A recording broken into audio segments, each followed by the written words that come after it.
এই মুহূর্তে সবথেকে গুরুত্বপূর্ণ খবর, আরও বিপদ বাড়ল কালীঘাটপন্থী তৃণমূল তথা মমতা বন্দ্যোপাধ্যায় এবং অভিষেক বন্দ্যোপাধ্যায়দের। আদালতের নির্দেশ অমান্য অর্থাৎ হাইকোর্টের নির্দেশ অমান্য করে অস্বস্তিতে মমতা বন্দ্যোপাধ্যায় অভিষেক বন্দ্যোপাধ্যায়রা।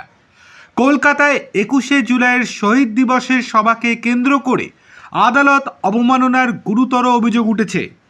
ক্যাথিড্রাল রোডে সভা চলাকালীন কলকাতা হাইকোর্টের নির্দেশ না মেনে রাস্তার দুপাশেই ব্যাপক ভিড় জমান কালীঘাট তৃণমূলের কর্মী সমর্থকেরা। এর ফলে পুরো রাস্তায় তীব্র যানজটের সৃষ্টি হয় এবং সাধারণ গাড়ি চলাচল সম্পূর্ণরূপে বন্ধ হয়ে যায়। হাইকোর্টের দেওয়া শর্ত লঙ্ঘনের অভিযোগে এবার কালীঘাট তৃণমূল এবং মমতা বন্দ্যোপাধ্যায় এবং অভিষেক বন্দ্যোপাধ্যায়দের বিরুদ্ধে স্বতঃপ্রণোদিত মামলা দায়ের করল পুলিশ। হেস্টিং থানার এক সাব ইন্সপেক্টরের লিখিত অভিযোগের ভিত্তিতে এই আইনি পদক্ষেপ নেওয়া হয়েছে।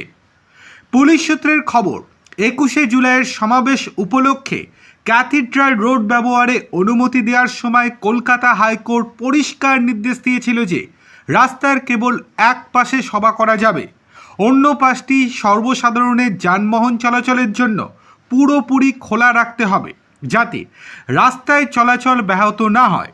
কিন্তু সভা শুরু হতেই দেখা যায় উল্টো ছবি।